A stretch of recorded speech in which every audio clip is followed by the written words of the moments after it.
সবাইকে স্বাগত জানাচ্ছি বিডিভিউজ ইনফোটেনমেন্টে। আপনাদের সাথে আছি আমি সুস্মিতা দাস। তুরস্ক গত এক দশকে প্রতিরক্ষা শিল্পে যে দ্রুত উত্থান ঘটিয়েছে, 2026 সালে নিজস্ব প্রযুক্তিতে নির্মিত প্রথম মিনি সাবমেরিন উন্মোচনের মধ্য দিয়ে সেই যাত্রা আরও এক ধাপ এগিয়ে গেল। সামরিক প্রযুক্তিতে স্বনির্ভরতা অর্জনের দীর্ঘমেয়াদী পরিকল্পনার অংশ হিসেবে আঙ্কারা এখন শুধু ড্রোন, ক্ষেপণাস্ত্র কিংবা সাজোয়া যানেই সীমাবদ্ধ নেই, বরং সমুদ্র যুদ্ধের অত্যন্ত জটিল ও উচ্চ প্রযুক্তি নির্ভর খাত সাবমেরিন প্রযুক্তিতেও নিজেদের সক্ষমতা তুলে ধরতে শুরু করেছে। ইস্তাম্বুলে অনুষ্ঠিত শাহ এক্সপো 2026-এ প্রদর্শিত এই মিনি সাবমেরিন শুধু একটি নতুন যুদ্ধযান নয়, বরং এটি তুরস্কের সামরিক শিল্পকৌশল, আঞ্চলিক ভূরাজনীতি, নৌ ক্ষমতার পুনর্গঠন এবং বৈশ্বিক প্রতিরক্ষা বাজারে নতুন অবস্থান তৈরির প্রতীক হিসেবে বিবেচিত হচ্ছে। আরও থাকছে ওয়াহিদ ফারুকের প্রতিবেদনে।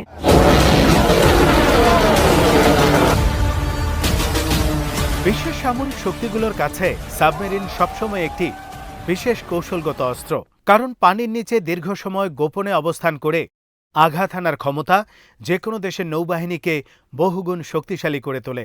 বিশেষ করে আধুনিক যুদ্ধ ব্যবস্থায় ছোট আকারের কিন্তু অত্যন্ত নীরব এবং বহুমুখী ক্ষমতা সম্পন্ন মিনি সাবমেরিনের গুরুত্ব দিন দিন বেড়ে যাচ্ছে। এই বাস্তবতায় তুরস্কের নতুন সাবমেরিন প্রকল্প শুধু প্রযুক্তিগত সাফল্য নয়, বরং এটি আঞ্চলিক সামরিক ভারসাম্যের উপরও প্রভাব ফেলতে পারে।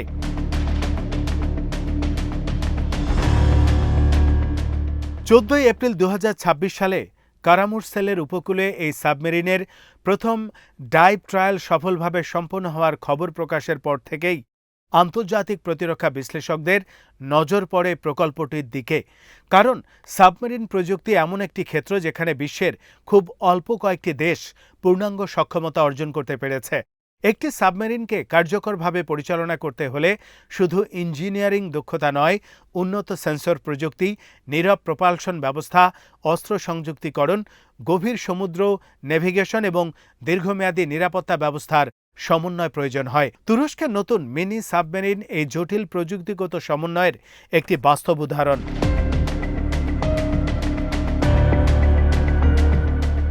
তুরস্কের প্রতিরক্ষা শিল্পের উত্থান আসলে একটি দীর্ঘ রাজনৈতিক ও কৌশলগত প্রক্রিয়ার ফল।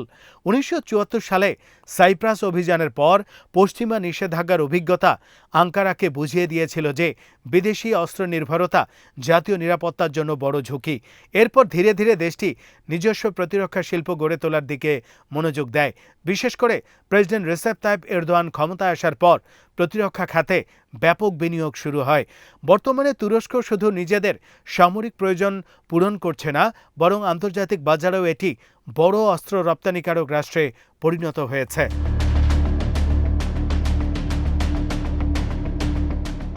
এই পরিবর্তনের সবচেয়ে আলোচিত উদাহরণ ছিল বেকারের তৈরি ড্রোন প্রযুক্তি।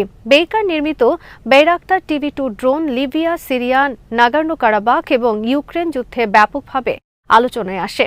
সেই সাফল্যের পর তুরস্ক আরও উচ্চ প্রযুক্তির সামরিক প্ল্যাটফর্ম তৈরিতে মনোযোগ বাড়ায়। যুদ্ধজাহাজ, বিমানবাহী জাহাজ, ব্যালিস্টিক ক্ষেপণাস্ত্র এবং এখন সাবমেরিন প্রযুক্তিতে বিনিয়োগ সেই ধারাবাহিকতারই অংশ। বিশ্লেষকদের মতে তুরস্কের নতুন মিনি সাবমেরিন প্রকল্পের পেছনে তিনটি প্রধান উদ্দেশ্যে কাজ করছে। প্রথমত, ভূমধ্যসাগর ও এজিয়ান অঞ্চলে নিজেদের নৌ ক্ষমতা বাড়ানো। দ্বিতীয়ত, ন্যাটোভুক্ত দেশ হয়েও পশ্চিমা প্রযুক্তি নির্ভরতা কমানো। তৃতীয়ত, আন্তর্জাতিক প্রতিরক্ষা বাজারে উচ্চমূল্যের নৌ অস্ত্র রপ্তানিকারক হিসেবে প্রতিষ্ঠা পাওয়া।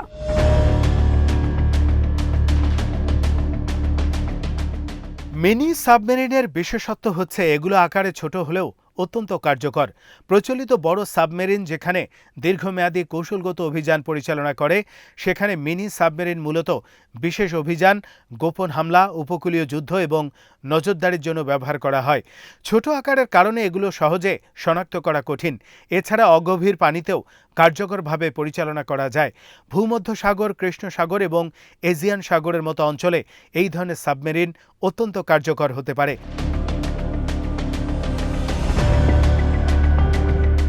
তুরস্কের প্রদর্শিত সাবমেরিনটির সবচেয়ে গুরুত্বপূর্ণ দিক হচ্ছে এর নীরব অপারেশন সক্ষমতা। আধুনিক নৌযুদ্ধে শনাক্তকরণ এড়ানো সবচেয়ে বড় কৌশলগত সুবিধা। সাবমেরিন যত কম শব্দ উৎপন্ন করবে তত বেশি সময় শত্রুর নজর এড়িয়ে থাকতে পারবে। তুরস্ক দাবি করছে যে তাদের এই সাবমেরিন এতটাই নীরব যে উন্নত রাডার ও শনাক্তকরণ ডিভাইসের মাধ্যমেও একে খুঁজে বের করা অত্যন্ত কঠিন।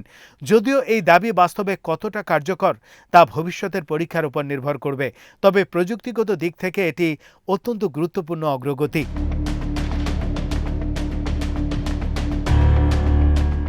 এই নীরবতা নিশ্চিত করতে উন্নত প্রপালশন প্রযুক্তি, শব্দ নিয়ন্ত্রণ ব্যবস্থা এবং কম্পন হ্রাসকারী কাঠামো ব্যবহার করা হয়েছে বলে ধারণা করা হচ্ছে।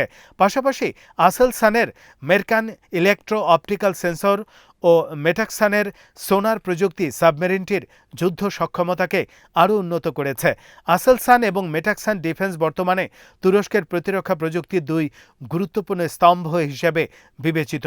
আসেলসানের সেন্সর প্রযুক্তি সাবমেরিনটিকে দূরবর্তী পর্যবেক্ষণ, শনাক্তকরণ এবং আক্রমণ পরিচালনায় সহায়তা করবে। অন্যদিকে মেটাক্সানের সোনার প্রযুক্তি পানির নিচে শত্রু জাহাজ, সাবমেরিন বা মাইন শনাক্ত করতে গুরুত্বপূর্ণ ভূমিকা পালন করবে।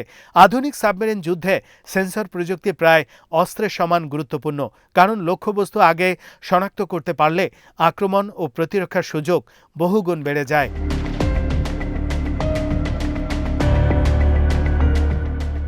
তুর্কি লয়েড থেকে আন্তর্জাতিক মানের গুণমান ও নিরাপত্তা সনদ লাভ করাও গুরুত্বপূর্ণ বিষয়। সাবমেরিন প্রযুক্তিতে নিরাপত্তা অত্যন্ত সংবেদনশীল। সামান্য প্রযুক্তিগত ত্রুটিও ভয়াবহ দুর্ঘটনার কারণ হতে পারে। আন্তর্জাতিক ক্লাসিফিকেশন সোসাইটির অনুমোদন পাওয়ার অর্থ হল সাবমেরিনটি নকশা, কাঠামোগত নিরাপত্তা এবং পরিচালনাগত মানদণ্ডের একটি নির্দিষ্ট পর্যায়ে অতিক্রম করেছে।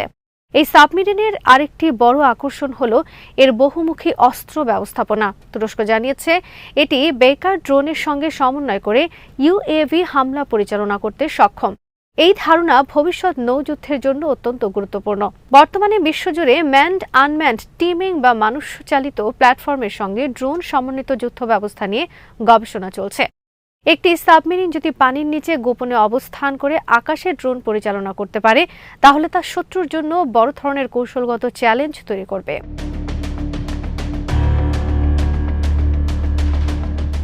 এছাড়া সমুদ্রতলে 12টি স্মার্ট মাইন স্থাপনের সক্ষমতা উপকূলীয় যুদ্ধক্ষেত্রে গুরুত্বপূর্ণ।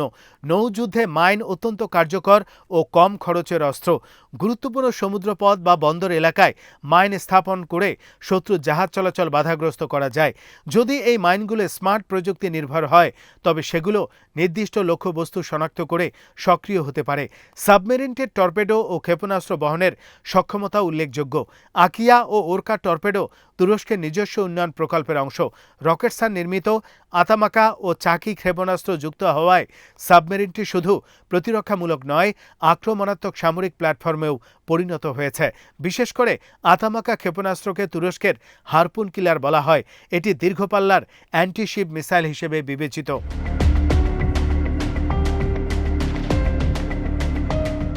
চাকির মিসাইল আবার বহুমুখী ব্যবহারের জন্য তৈরি। স্থল, সমুদ্র এবং উপকূলীয় লক্ষ্যবস্তুতে আঘাত হানতে সক্ষম।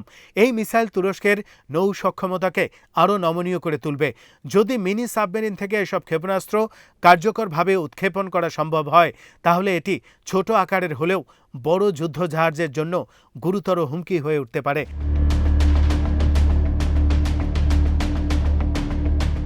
তুরস্কের এই প্রকল্প আঞ্চলিক ভূরাজনীতিতেও গুরুত্বপূর্ণ প্রভাব ফেলতে পারে। পূর্ব ভূমধ্য সাগরকে কেন্দ্র করে সাম্প্রতিক বছরগুলোতে তুরস্ক, গ্রিস, সাইপ্রাস, মিশর এবং ইসরায়েলের মধ্যে উত্তেজনা বেড়েছে। বিশেষ করে গ্যাস অনুসন্ধান, সামুদ্রিক সীমানা এবং নৌপ্রভাব বিস্তার নিয়ে বিরোধ চলছে। এই প্রেক্ষাপটে তুরস্কের নতুন সাবমেরিন তাদের কৌশলগত অবস্থানকে আরও শক্তিশালী করতে পারে। গ্রিস দীর্ঘদিন ধরেই উন্নত সাবমেরিন প্রযুক্তিতে এগিয়ে রয়েছে। বিশেষ করে জার্মান প্রযুক্তি নির্ভর টাইপ 214 সাবমেরিন গ্রিক নৌবাহিনীর বড় শক্তি। তুরস্ক এখন নিজস্ব প্রযুক্তিতে মিনি সাবমেরিন তৈরি করে সেই ব্যবধান কমানোর চেষ্টা করছে। যদিও পূর্ণাঙ্গ সাবমেরিন সক্ষমতায় এখনও তুরস্ককে আরও অনেক পথ অতিক্রম করতে হবে, তবে এই প্রকল্পকে ভবিষ্যতের বড় কর্মসূচির ভিত্তি হিসেবে দেখা হচ্ছে। কৃষ্ণ সাগরেও এই প্রযুক্তির কৌশলগত গুরুত্ব রয়েছে। রাশিয়া ইউক্রেন যুদ্ধের পর কৃষ্ণ সাগর অঞ্চল সামরিকভাবে অত্যন্ত সংবেদনশীল হয়ে উঠছে। ন্যাটোভুক্ত দেশ হিসেবে তুরস্ক সেখানে গুরুত্বপূর্ণ ভূমিকা পালন করছে। ছোট ও গোপন অভিযান পরিচালনায় সক্ষম সাবমেরিন কৃষ্ণ সাগরে তুরস্কের কৌশলগত সক্ষমতা বাড়াতে পারে।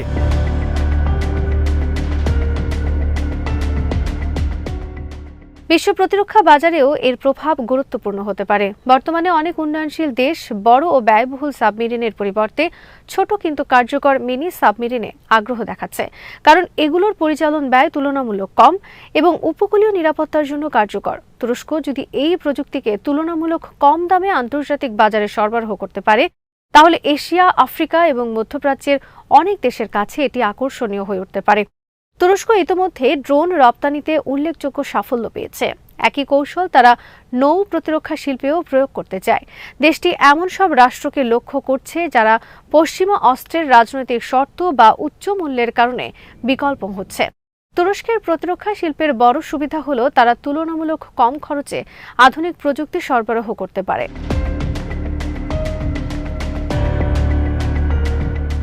তবে চ্যালেঞ্জও কম নয়। সাবমেরিন প্রযুক্তি অত্যন্ত জটিল এবং দীর্ঘমেয়াদী রক্ষণাবেক্ষণ নির্ভর। একটি সাবমেরিন তৈরি করা যত কঠিন, সেটিকে দীর্ঘ সময় নিরাপদ ও কার্যকর রাখা তার চেয়েও বেশি কঠিন। তুরস্কের সামনে বড় প্রশ্ন হলো তারা কত দ্রুত এই প্রযুক্তিকে পূর্ণ অপারেশনাল পর্যায়ে নিয়ে যেতে পারবে। এছাড়া বাস্তব যুদ্ধে কার্যকারিতা প্রমাণ করাও গুরুত্বপূর্ণ। অনেক সময় অস্ত্র প্রদর্শনীতে অত্যন্ত উন্নত বলে প্রচারিত প্রযুক্তি বাস্তবে অভিযানে প্রত্যাশা পূরণ করতে পারে না। তুরস্কের ড্রোনগুলো যুদ্ধক্ষেত্রে নিজেদের কার্যকারিতা প্রমাণ করতে পেরেছিল বলেই আন্তর্জাতিক বাজারে সফল হয়েছে।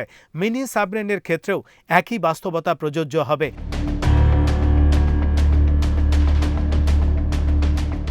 তবে আরেকটি গুরুত্বপূর্ণ বিষয় হল ন্যাটো ও পশ্চিমা বিশ্বের প্রতিক্রিয়া। তুরস্ক ন্যাটোর সদস্য হলেও সাম্প্রতিক বছরগুলোতে দেশটি নিজস্ব প্রতিরক্ষা নীতি অনুসরণ করছে।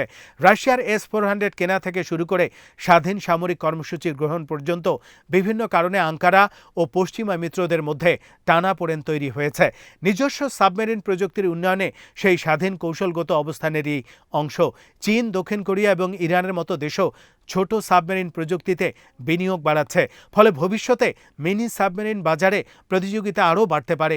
তুরস্কের সাফল্য নির্ভর করবে তারা কতটা নির্ভরযোগ্য, কম খরচের এবং কার্যকর প্রযুক্তি দিতে পারবে তার উপর।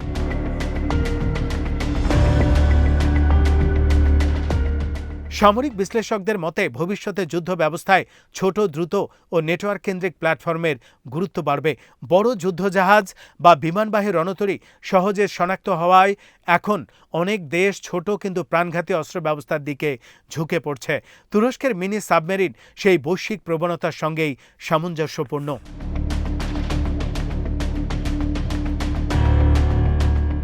সব মিলিয়ে তুরস্কের প্রথম মিনি সাবমেরিন উন্মোচন শুধু একটি নতুন সামরিক প্রযুক্তির প্রদর্শন নয়, এটি আঙ্কারার বৃহত্তর কৌশলগত রূপান্তরের প্রতিচ্ছবি।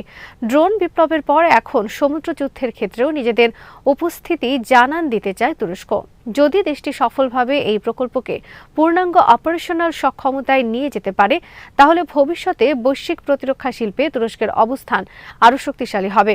একই সঙ্গে পূর্ব ভূমধ্যসাগর, কৃষ্ণ সাগর এবং মধ্যপ্রাচ্যের সামরিক ভারসাম্যেও নতুন সমীকরণ তৈরি হতে পারে। আজ এখানেই শেষ করছি। সমরাস্ত্র, প্রতিরক্ষা ও কূটনীতির নানা তথ্য জানতে চোখ রাখুন বিডিভিউজ ইনফোটেইনমেন্টে। চ্যানেলটি ভালো লাগলে সাবস্ক্রাইব করুন, সংযুক্ত থাকুন আমাদের ফেসবুক পেজে।